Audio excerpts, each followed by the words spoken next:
For nearly the last 50 years, the Honda Accord has been part of the company's North American lineup, and it's been a really important model. In fact, when the company introduced the all-new 10th generation back in 2017, it really raised the bar on what I expected a mid-sized sedan to perform like. Now for 2023, there's an all-new 11th generation model, and as you can see, Honda is claiming this is the most sophisticated and the most efficient Accord ever, with the company targeting over 50% of Accord sales to be the new fuel-efficient hybrid model. So as you can see, today we are out here just north of San Diego, California with the all-new 2023 Accord. And then the question I went and answered, has Honda made enough changes here to allow you to reconsider this vehicle if you're in the market for a mid-sized family sedan? Stay tuned to find out.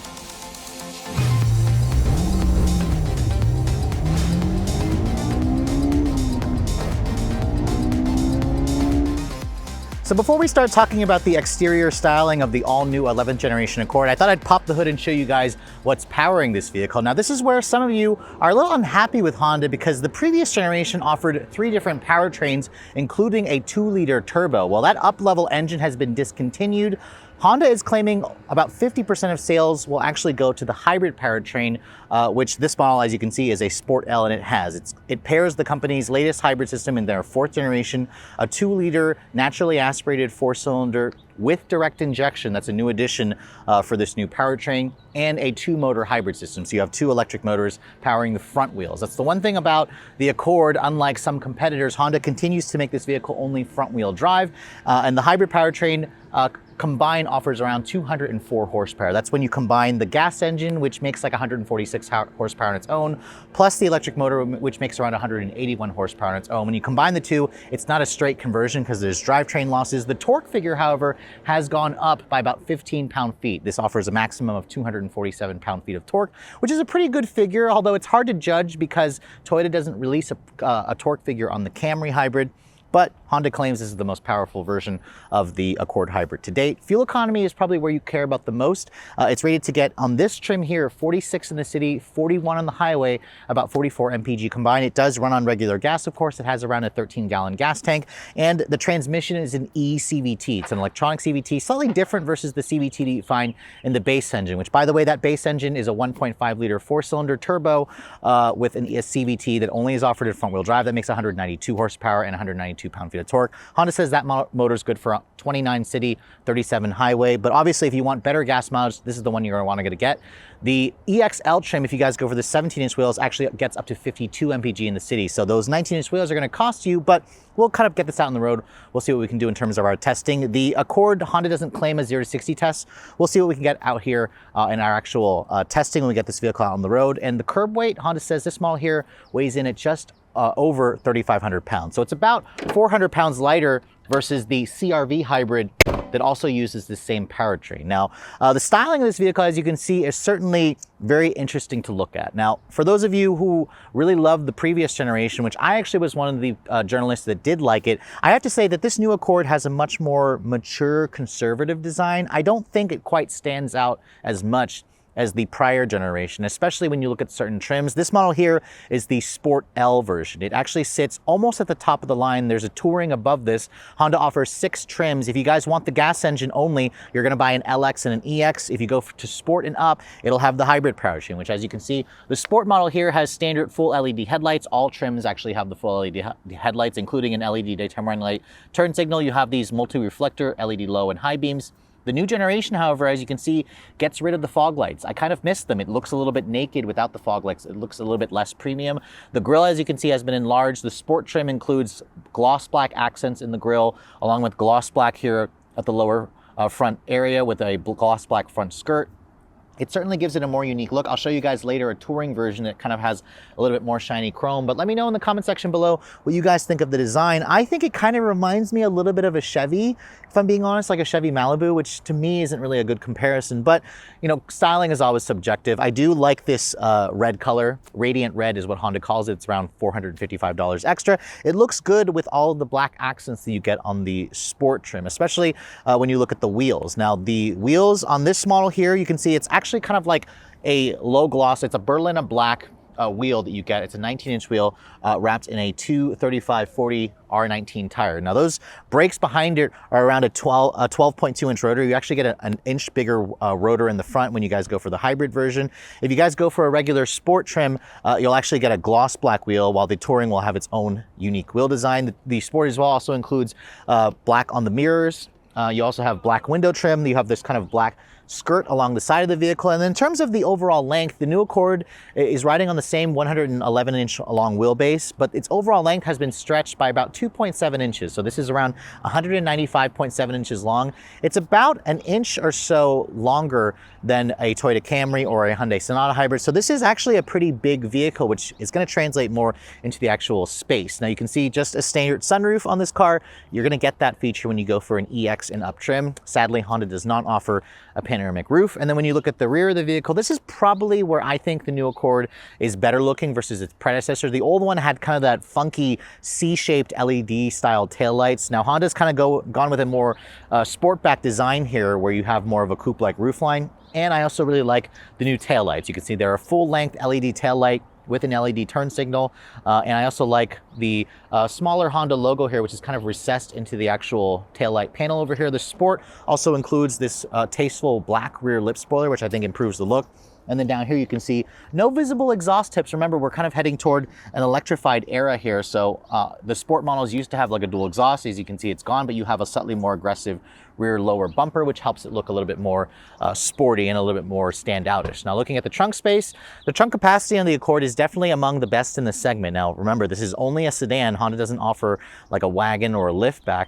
But the cargo capacity is 16.7 cubic feet, regardless of whether you go for the hybrid or the gas engine, which is good. Those seats, as you can see, fold down in a 60/40 manner. And then if you look underneath the floor here, there is no spare tire. Instead, you just have a fix-a-flat kit with an air compressor. So sadly, for those of you who are hoping to find that, you may want to have to add that through the aftermarket. So let's go ahead and finally talk about the interior of the completely redesigned Honda Accord. And to show you guys all of the tech toys in this car, I've switched over to a touring trim, because this is the model that you want to get if you want to get all the bells and whistles in the new Accord. Let me first go ahead and shut the door. The door has a really nice solid sounding thunk. Remember, this is built on their next generation global architecture, which is technically just a heavily revised version of the 10th gen model. Now you can see here's the key fob for the vehicle. This is Honda's current key fob. It's their intelligent access key. It includes remote start from the fob, typical lock, unlock, panic, open up the trunk buttons, and then the button to fire up the engine is right here where you'd expect it to be. And then when you start the car up, remember, this trim only comes as a hybrid, which means it doesn't have a traditional starter noise. Because it's a hybrid, it just kind of whirs to life. And then most Accords actually are going to get the 12.3-inch display. That 10.2-inch display over here, however, is standard on every trim. So it's an all-digital display, and that's really nice how Honda makes it standard even on the base LX. If you guys do go to an LX or an EX trim, you're going to have a really small 7-inch display. So again, this is 12.3 inches. It comes standard on the Accord Sport and Up. So I highly recommend at least going for a Sport trim, because it just gives the interior a much more modern and premium, sophisticated feel. Now in terms of the materials, you can see this touring grade has a soft touch injection molded plastic on the upper door panel. There's some really nice leather on this portion here, leather around the armrest pad.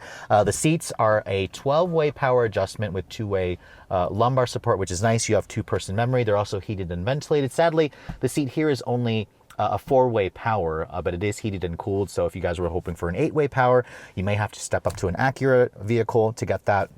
In terms of the dashboard materials, you can see it's got a soft touch injection molded plastic. This right here is also padded, but it almost looked like leather it was covering it, but it's not. It's just an injection molded plastic. Down here you have some looks like faux stitching over here, but it's a nice padded area, some piano black trim. Just like in the Civic, the CR-V, the HR-V, you have kind of like this one continuous look to the dash vents with this kind of metal texturized display with some really nice high quality feeling adjustments for the vents. The steering wheel, you can see this is the same new steering wheel you get out of the new Pilot and the new Civic. It's got a manual tilt and telescoping adjustment with a good amount of adjustability and range. You have paddles on the wheel which allow you to control the regen braking. I'll get to that in just a moment. The horn sounds good. It doesn't sound puny, which I like. And then you have all your usual steering wheel controls and whatnot. Now over here on the infotainment display, I want to show you guys this, because this is an all new software Google based operating system. This is the only trim to get it. If you guys go for the other trims of the Accord, you'll have the older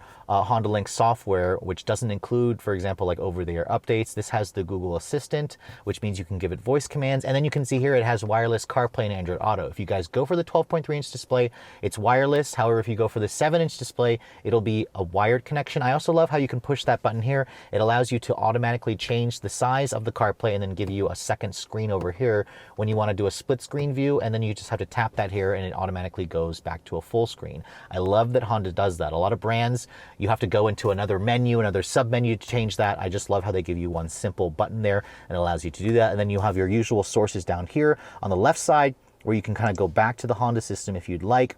And then you can also go to your GPS map display. You can see this is a Google Map display, which is different versus the older Honda system. You can see this is a very new car, so it's giving me all these different warnings. But here, once I actually accept everything, you can see this is basically the same map display that you see on your computer in your home. So this is a really great system. Look how quick and snappy it is. I love the software here. This is, again, the first Honda to get that, and it's just a huge improvement versus the older Honda GPS functions. Again, you can just push CarPlay. That'll take you back to the CarPlay display. Now, other functions you have, you can do things like, okay, Google, find me the nearest Starbucks. Here's what I found for Starbucks locations. Again, it just automatically comes up. It has really smart and quick and easy voice commands, which are really clear and they work well. So I'm really happy to see this. I'm just sad that you have to, again, go for the top touring trim to get this. I really think Honda should trickle this over and at least put it on every model that has the 12.3-inch display. I mean, I shouldn't have to go for the touring to get the best software. If you're going to give me the big display, you should also give me the newest and best software. Now, of course, this being a hybrid, there's also a power flow meter here, which we've seen this before. It shows you how much battery charge it has. It shows you your range. It shows you your fuel efficiency and whatnot. So this all looks pretty cool. I like how, again, how quick and snappy it is. When I put it into reverse, you can see there's your backup camera, which gives you trajectory. It has rear cross traffic alert. It also gives you 3 different views. However, what is missing that I'm noticing is no 360 camera. I was expecting the touring grade to give you a full 360 camera. The Pilot has that on the higher trims, but sadly, as you can see, the Accord does not. I'm guessing because Honda wanted to save that feature for Acura, but it's kind of annoying when you can get that full 360 display on other competitors. But you can see here, there's all your usual widgets and apps and whatnot. There is a wireless hotspot, 5G hotspot in this vehicle. And then you can also go into your vehicle settings and everything else. Now, the rest of the center stack, you can see your heated and ventilated seats are right here. Really high quality buttons, along with really nice feeling knobs and controls for your dual zone climate control. Honda still gives you a volume knob here, but no tuning knob, so you have to go into the screen there. Down here you can see there's a wireless phone charging pad. This is the only trim to get a wireless phone charging pad. If you don't get the touring, it just has storage over there. You can see my iPhone 14 Pro Max fits perfectly. There's 2 USB-C charging ports, more piano black plastic trim here.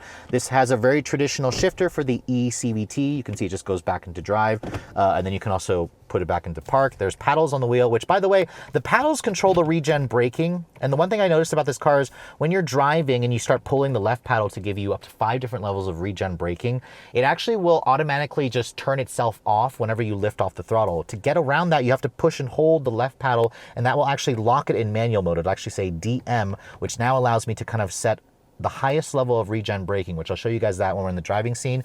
That actually allows for almost true one-pedal driving, which is really nice to see in a hybrid vehicle. So I love the fact that Honda is kind of doing features like that. Your drive mode selector is down here by the shifter.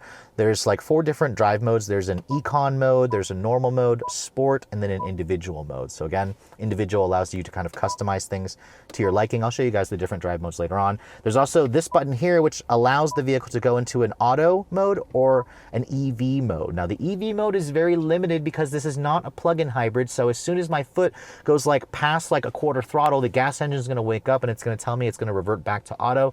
The EV only mode is only for when you're stuck in parking lots or rush hour traffic, for example, will allow you to kind of creep forward and electric only. That's a nice feature to have that will give you better fuel economy in those kind of conditions. Over here you can see there's a padded armrest. Open this up, there's also a 12-volt power outlet. It's a pretty deep amount of storage, which is nice. You have 2 cup holders over here, which are large. In fact, here's this massive water bottle. You can see it fits perfectly in there or in there. So again, great storage option to put stuff in here, which is what people really want. Over here on the glove compartment, you can see it's damped but not lined with felt. It's a little bit on the smaller size in terms of the storage itself. And then above me, you can see there is just the standard sunroof. Honda sadly still does not offer a panoramic roof. So that's something to keep in mind because some of the competitors do offer that. But overall, the interior is certainly nice. I love all the features and space the Touring gives you. And this is also the only trim that gives you the 12-speaker Bose premium sound system, which sounds good. And I like that Honda's finally doing with a premium audio system. It sounds better than the JBL system in the Camry. But keep in mind, you have to go for this top trim to get that feature, along with the 6-inch heads-up display. Really, you have to just go in with the Touring if you want all those bells and whistles. So kind of just keep that in mind. Moving to the back seat of the Accord, remember this is their flagship sedan, so Honda really is proud of the fact that the new Accord offers best-in-class rear legroom. In fact, this has more legroom versus the prior generation by about a half an inch. Honda says there's just under 41 inches of legroom back here. 41 inches makes this about 3 to 4 inches more spacious in terms of the legroom versus the Camry hybrid, versus the Accord hybrid, or versus the Sonata hybrid. So kind of keep that in mind. You can see over here, the floor is not completely flat, which is unfortunate, but you can see there are 2 USB-C charging ports. You have rear seat air vents. I believe the charging ports and the vents are only on the higher trims. I believe you have to go to an EXL and up trim to get that feature, but at least it is here. In terms of other materials, back here you can see there's a soft touch injection molded plastic, so they didn't cheap out there. There are heated rear seats on the Touring. This is the only trim to give you 3-level heated rear seats in the back, and then you can see the windows back here sadly are not one touch up nor down. The one touch feature is only on the front windows. And if you go over here to the center seat, you can see there's an armrest that folds down, gives you 2 cup holders. And in terms of headroom space, it is okay for me, but I had Rob sit back here, my videographer and editor, and his hair was kind of touching the roof, and he's a little over 6'1". So kind of keep that in mind. If you guys are taller, the headroom space could be a little compromised, but in terms of legroom, this is definitely among the best in the segment. All right, so here we are finally behind the wheel of the all-new 11th generation Accord. This car has been kind of the subject of controversy because Honda got rid of the 2-liter turbo for enthusiasts. They just said they weren't really selling in the numbers. So now we're driving the Touring model, which comes standard with the hybrid powertrain. They're claiming that they're going to go for around 50% or more of total hybrid sales to be this powertrain in the Accord lineup. And I'm not entirely sure it really replaces the 2-liter turbo, but let's go ahead and test out the 0 to 60 and see what we actually can get in the real world. Now, the old 2-liter turbo was probably like around a sub 6-second car. This car, let's see what we can get.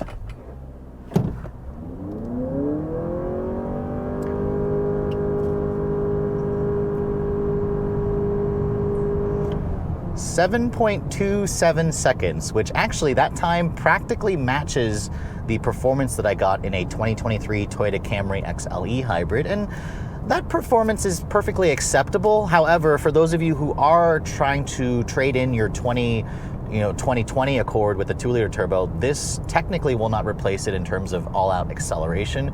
Obviously, you're going to have to, be okay with that, but you'll also enjoy better gas mileage. But the one thing about this powertrain, it's their 4th generation 2-motor hybrid system, the same one that we sampled out of the CR-V.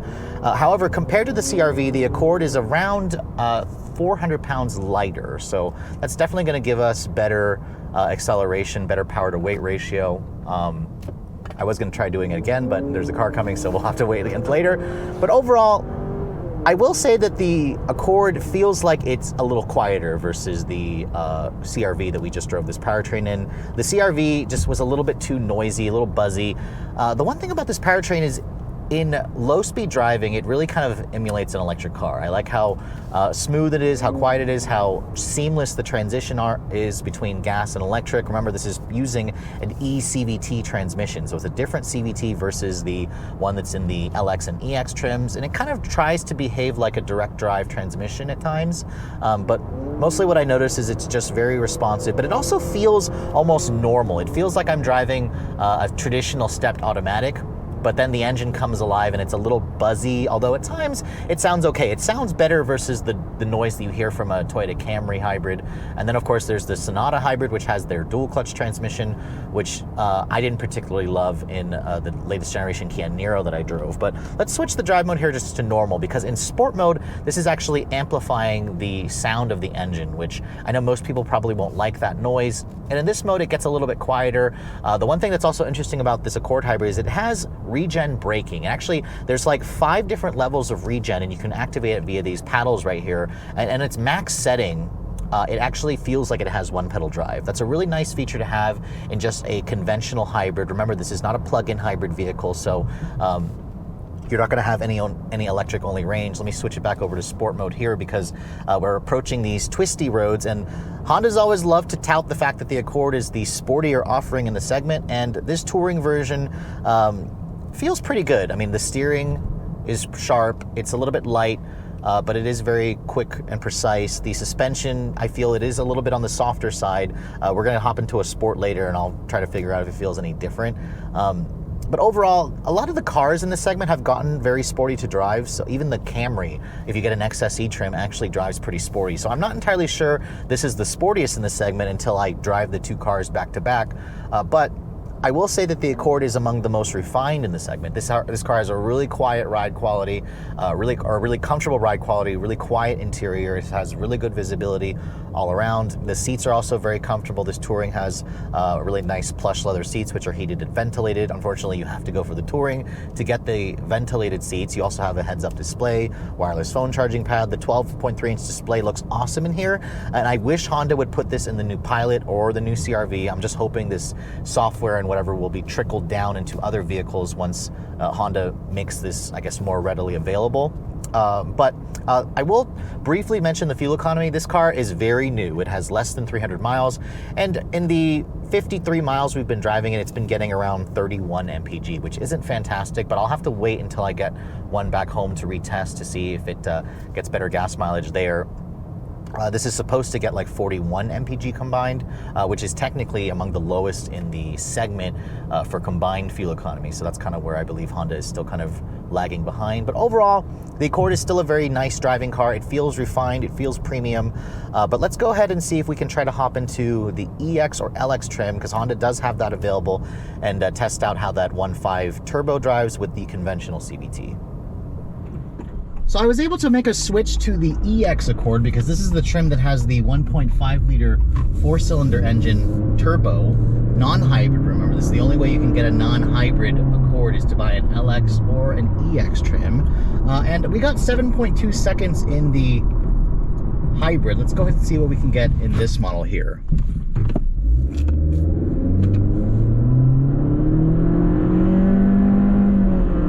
Remember, this has a different CVT.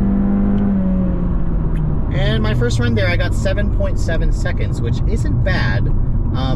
It actually is a lot quicker versus the same powertrain that I tested in the current CR-V, which kind of surprised me, actually. The engine itself, I believe, has more than enough power for most people. The CVT is a little bit different versus the one that was in the hybrid version, because that one was an e-CVT. But with 192 horsepower and 192 pound-feet of torque, it's not amazing amounts of power. But I do suspect this is quicker than a base engine Camry. But let's try it again here real quick. The brake torqued it a little bit. It still fakes the shifts, which the hybrid transmission doesn't do. 7.6 seconds there. So again, respectable performance. The hybrid is about 0.4 seconds faster, at least in my initial testing. I did talk to my buddy Kirk Kreifels. If you guys haven't seen his channel, be sure to check that out. He actually managed to get 6.8 in his testing with the hybrid with the same equipment that I have. Now, granted, I had Rob in the car with me with a lot of our stuff, so I'll have to wait until I get the hybrid again back home to retest it to see what we actually get in our final testing. So before we conclude this video, I switched to a touring version because I want to show you guys some of the differences really quick before we wrap this video up. This one here, as you can see, is the Canyon River Blue color. This is a color that they first showed off on the new redesigned CR-V. In the sunlight, it looks fantastic. And there's one trim piece you can see here on the touring that is painted silver on the lower front lip spoiler, on the lower front bumper. On the Sport that I showed you earlier, that was painted black. You have the same headlights. There's no fog lights, no LED fog lights on the new generation Accord in general, which I kind of think is a step backwards. And then looking at the side profile, you can see the Touring has these unique 19-inch wheels, same size tire on a 235/40, but you kind of have like a machine two-tone look with the black inner spokes. It's a nice looking wheel, but I think I prefer the simpler spokes on the sport trim, which I think just kind of gives off the lines a little bit better. But overall, let's go ahead and talk about the all-new Accord now that we've had a chance to drive this version and of course the regular LX and EX. Now, the Accord in general is a very important model for Honda. It always has been. It's been in the lineup since 1976, and last year, Honda only managed to sell around 154,000 units, which was a huge decrease versus 2021. They did around 200,000 units back then. Compared to its arch nemesis, the Camry, that outsold the Accord 2-to-1. So clearly this new generation is very, very important. So did Honda do it right? Now, I am sad to say that the 2-liter turbo is missing, and I don't think this hybrid is a replacement for that engine. If you guys have that model and you're looking to upgrade to this new version, you may want to head over to your local Acura dealership, because while the hybrid powertrain does have smooth acceleration, 0 to 60 in 7.2 seconds is about average for the segment, but again, it's way slower versus the old 2-liter turbo.